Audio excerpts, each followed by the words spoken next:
हर हर महादेव। श्रावण मास की आप सभी को हार्दिक शुभकामनाएं। हम श्रावण मास के महात्म्य का आज हम तीसरा अध्याय सुनेंगे।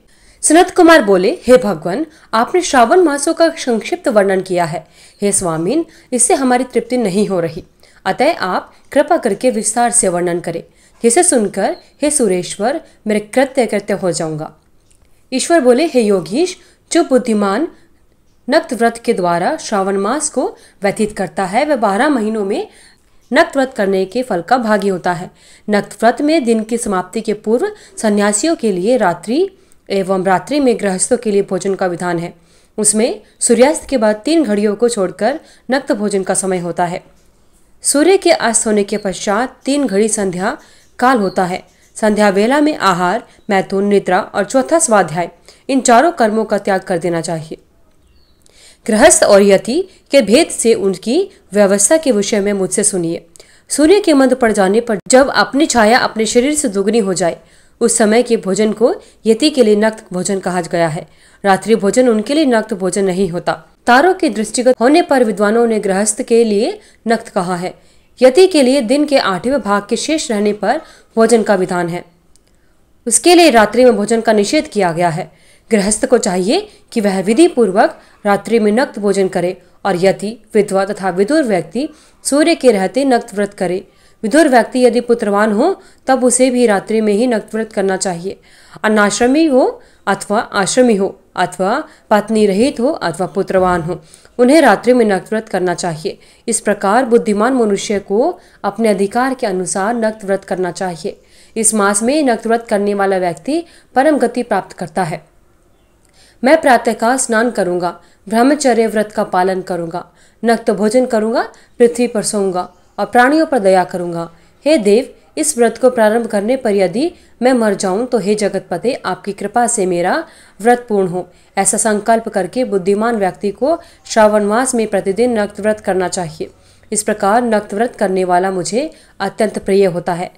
ब्राह्मण के द्वारा अथवा स्वयं ही अतिरुद्र, महारुद्र अथवा रुद्र मंत्र से महीने भर प्रतिदिन अभिषेक करना चाहिए। हे वत्स, मैं उस व्यक्ति पर प्रसन्न हो जाता हूँ क्योंकि मैं जलधारा से अत्यंत प्रीति रखने वाला हूँ।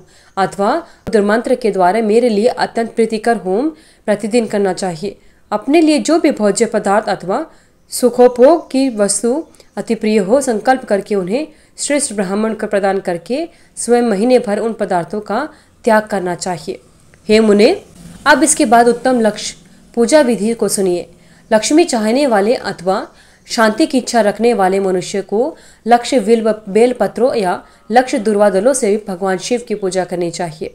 आयु की कामना करने वाले को चंपा के लक्ष्य पुष्पों तथा विद्या चाहने वाले व्यक्ति को मल्लिका या चमेली के लक्ष्य पुष्पों की से श्रीहरि की पूजा करनी चाहिए। शिव तथा भगवान विष्णु की प्रसन्नता तुलसी के दलों से सिद्ध होती है। पुत्र की कामना करने वाले को कटेरी के दलों से शिव तथा विष्णु का पूजन करना चाहिए। भगवान शिव और विष्णु का पूजन करना चाहिए।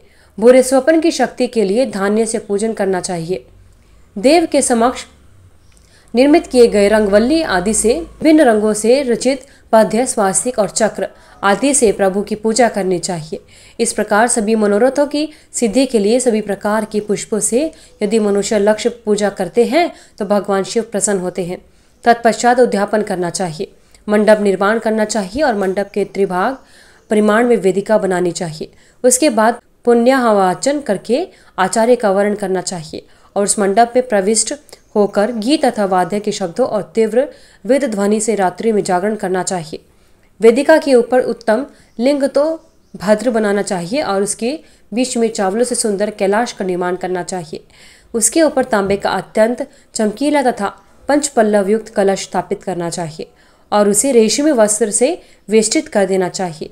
उसके ऊपर माता पार्वती और भगवान शिव की स्वर्णमय प्रतिमा स्थापित करनी चाहिए। उसके बाद पंचामृत पूर्वक धूप, दीप तथा नैवेद्य से उस प्रतिमा की पूजा करनी चाहिए और गीत, वाद्य, नृत्य तथा वेद शास्त्र तथा पुराणों के पाठ के द्वारा रात्रि में जागरण करना चाहिए। इसके बाद प्रातःकाल भली भांति स्नान करके पवित्र हो जाना चाहिए और अपनी शाखा में निर्दिष्ट विधान के अनुसार वेदिका निर्माण करना चाहिए। उसके बाद मूल मंत्र से या गायत्री मंत्र से भगवान शिव के सहस्त्र नामों के द्वारा तिल तथा घृत मिश्रित खीर से होम करना चाहिए। अथवा जिस मंत्र से पूजा की गई है उसी से होम करके पूर्णाहुति डालनी चाहिए। इसके बाद वस्त्र, अलंकार तथा भूषणों से भलीभांति आचार्य का पूजन करना चाहिए। उसके बाद अन्य ब्राह्मणों का पूजन करना चाहिए और उन्हें दक्षिणा देनी चाहिए। जिस जिस वस्तु से उमापति भगवान शिव की लक्ष्य पूजा की हो उसका दान करना चाहिए। स्वर्णमय मूर्ति बनाकर भगवान शिव की पूजा करनी चाहिए। यदि दीप कर्म किया हो तो उस दीपक का दान करना चाहिए। चांदी का दीपक और स्वर्ण की वर्तिका अर्थात बाती बनाकर उसे गो घृत से भरकर सभी कामनाओं और अर्थ की सिद्धि के लिए उसका दान करना चाहिए। इसके बाद भगवान से क्षमा प्रार्थना करनी चाहिए और अंत में 100 ब्राह्मणों को भोजन कराना चाहिए। हे मुने, जो व्यक्ति इस प्रकार पूजा करता है मैं उस पर प्रसन्न होता हूँ। उसमें भी जो श्रावण मास में पूजा करता है उसका अनंत फल मिलता है। यदि अपने लिए अत्यंत प्रिय कोई वस्तु मुझे अर्पण करने के विचार से इस मास में कोई त्यागता है तो अब उसका फल सुनिए। इस लोक में तथा परलोक में उसकी प्राप्ति लाख अधिक गुना हो जाती है। साकाम करने से अभिलक्षित सिद्धि होती है और निष्काम करने से परम गति मिलती है। इस मास में रुद्राभिषेक करने वाला मनुष्य उसके पाठ की अक्षर संख्या से एक एक अक्षर के लिए करोड़ करोड़ वर्षों तक रुद्रलोक में प्रतिष्ठित रहता है। पंचामृत का अभिषेक करने से मनुष्य अमरत्व को प्राप्त करता है। इस मास में जो मनुष्य भूमि पर शयन करता है उसका फल भी मुझसे सुनिए। हे द्विजश्रेष्ठ, वह मनुष्य 9 प्रकार के रत्नों से जड़ी हुई सुंदर वस्त्र से आच्छादित, बिछे हुए कोमल गद्दे से सुशोभित, देश तकियों से युक्त, रम्य स्त्रियों से विभूषित, रत्न निर्मित दीपों से मंडित तथा अत्यंत मृदु और गरुड़ाकार अथवा चंदन की बनी हुई उत्तम तथा शुभ शैया प्राप्त करता है। इस मास में ब्रह्मचर्य का पालन करने से वीर की दृढ़ पुष्टि होती है। ओज बल, शरीर की दृढ़ता और जो भी धर्म के विषय में उपकारक होते हैं वह सब उसे प्राप्त हो जाता है। निष्काम ब्रह्मचर्य व्रति को साक्षात ब्रह्म की प्राप्ति होती है। स्वाकाम को स्वर्ग तथा सुंदर देवांगनाओं की प्राप्ति होती है। इस मास में दिन रात अथवा केवल दिन में अथवा भोजन के समय मौन व्रत धारण करने वाला भी महान वक्ता हो जाता है। व्रत के अंत में घंटा और पुस्तक का दान करना चाहिए। मौन व्रत के महात्म्य से मनुष्य सभी शास्त्रों में कुशल तथा वेद वेदांग में पारंगत हो जाता है तथा बुद्धि में बृहस्पति के समान हो जाता है। मौन धारण करने वाले का किसी से कलह नहीं होता, अतः मौन व्रत अत्यंत उत्कृष्ट है। बोलिए भगवान भोलेनाथ की जय। तो इस प्रकार भक्तजनों, सावन माह के महात्म्य का 3रा अध्याय संपूर्ण होता है। श्री स्कंद पुराण के अंतर्गत ईश्वर सनत कुमार संवाद में महात्म्य में नक्त व्रत, लक्ष्य पूजा, भूमि शयन, मौन आदि व्रत कथन नामक 3रा अध्याय भगवान भोलेनाथ की कृपा से संपूर्ण होता है।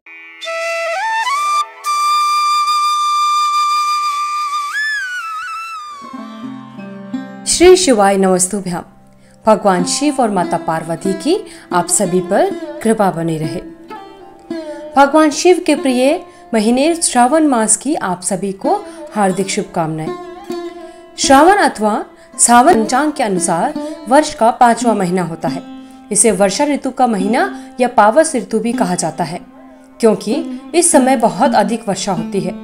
इस माह में अनेक महत्वपूर्ण त्योहार मनाए जाते हैं, जिसमें हरियाली तीज, रक्षाबंधन, नागपंचमी प्रमुख त्योहार आते हैं। श्रावण पूर्णिमा को दक्षिण भारत में नारियली पूर्णिमा व अवनी अवितम, मध्य प्रदेश में कजरी पूनम, उत्तर भारत में रक्षाबंधन और गुजरात में पवित्रोपना के रूप में मनाया जाता है। त्योहारों की विविधता ही तो भारत की विशिष्टता की पहचान है। श्रावण अथवा सावन माह में भगवान शिव की आराधना का विशेष महत्व है। इस माह में पड़ने वाले सोमवार सावन के सोमवार कहे जाते हैं, जिनमें स्त्रियां तथा विशेष तौर से कुमारी युवतियां भगवान शिव की नियमित रूप से पूजा करती हैं और व्रत रखती हैं। सावन माह की पौराणिक कथा के अनुसार जब सनत कुमारों ने भगवान शिव से उन्हें सावन महीना प्रिय होने का कारण पूछा, तो भगवान भोलेनाथ ने कहा कि जब देवी सती ने अपने पिता दक्ष के घर में योग शक्ति से शरीर त्याग किया था, उससे पहले देवी सती ने महादेव को हर जन्म में पति के रूप में पाने का प्रण किया था। अपने दूसरे जन्म में देवी सती ने पार्वती के नाम से हिमाचल और रानी मैना के घर में पुत्री के रूप में जन्म लिया।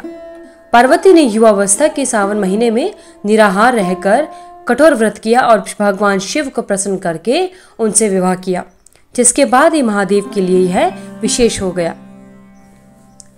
ऐसे ही एक अन्य कथा के अनुसार मार्कंडू ऋषि के पुत्र मार्कंडेय ने लंबी आयु के लिए सावन माह में घोर तप करके भगवान शिव की कृपा प्राप्त की थी, जिससे मिली मंत्र शक्तियों के सामने मृत्यु के देवता यमराज भी नतमस्तक हो गए थे।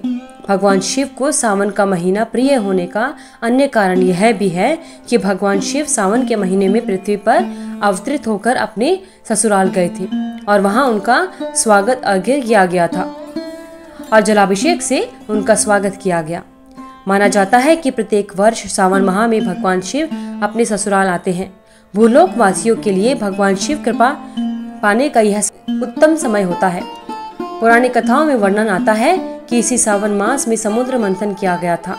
समुद्र मंथने के बाद जो हलाहल विष निकला उसे भगवान शंकर ने कंठ में समाहित करके सृष्टि की रक्षा की, लेकिन विषपान से महादेव का कंठ नीलाव हो गया। इसी से उनका नाम नीलकंठ महादेव पड़ा। विष के प्रभाव को कम करने के लिए सभी देवी देवताओं ने उन्हें जल अर्पित किया, इसलिए शिवलिंग पर जल चढ़ाने का खास महत्व होता है। यही वजह है कि श्रावण मास में भोले को जल चढ़ाने से विशेष फल की प्राप्ति होती है। शिव पुराण में उल्लेख है कि भगवान शिव स्वयं ही जल है, इसलिए जल से उनके अभिषेक के रूप में आराधना का उत्तम फल मिलता है, जिसमें कोई संशय नहीं है। शास्त्रों में वर्णित है कि सावन महीने में भगवान विष्णु योग निद्रा में चले जाते हैं, इसलिए इस समय भक्त साधु संत सभी के लिए यह समय अमूल्य हो जाता है। यह 4 महीनों में होने वाला एक वैदिक यज्ञ है, जो एक प्रकार का पौराणिक व्रत है, जिसे चौमासा भी कहा जाता है। तत्पश्चात सृष्टि के संचालन का उत्तरदायित्व भगवान शिव ग्रहण करते हैं, इसलिए सावन के प्रधान देवता भगवान शिव बन जाते हैं। आइए भक्तजनों, अब जानते हैं भगवान शिव की सावन मास में किस प्रकार पूजा आराधना की जाती है। सावन मास में भगवान शंकर की पूजा उनके परिवार के सदस्यों के साथ करनी चाहिए। इस माह में भगवान शिव के रुद्राभिषेक का विशेष महत्व है, इसलिए इस माह में प्रत्येक दिन रुद्राभिषेक किया जा सकता है, जबकि अन्य माह में शिववास का मुहूर्त देखना पड़ता है। भगवान शिव के रुद्राभिषेक में जल, दूध, दही, शुद्ध घी, शहद, शक्कर या चीनी, गंगाजल तथा गन्ने के रस से स्नान कराया जाता है। अभिषेक कराने के बाद बेलपत्र, शमीपत्र, कुशा तथा धूप से भगवान शिव को प्रसन्न करते हैं। अंत में भांग, धतूरा और श्रीफल भोलेनाथ को भोग के रूप में चढ़ाया जाता है। शिवलिंग पर बेलपत्र तथा शमीपत्र चढ़ाने का वर्णन पुराणों में भी किया गया है। बेलपत्र भोलेनाथ को प्रसन्न करने के लिए शिवलिंग पर चढ़ाया जाता है। आक का एक फूल शिवलिंग पर चढ़ाने से सोने के दान के बराबर फल की प्राप्ति होती है। 1000 आक के फूलों की अपेक्षा एक कनेर का फूल 1000 कनेर के फूलों को चढ़ाने की अपेक्षा एक बेलपत्र सिद्धांत का पुण्य मिल जाता है। 1000 बेलपत्रों के बराबर एक द्रोण या गुमा फूल फलदायी होता है। अगर आपको हमारे द्वारा सुनाए जा रहे श्रावण मास की महात्मा में अच्छे लग रहे हैं तो हमारे चैनल को सब्सक्राइब करके बेल आइकन को जरूर प्रेस करें। साथ ही कमेंट बॉक्स में हर हर महादेव लिखना ना भूलें। आपका दिन शुभ एवं मंगलमय हो। भगवान भोलेनाथ और माता पार्वती की आप पर और आपके परिवार पर सदैव कृपा बनी रहे।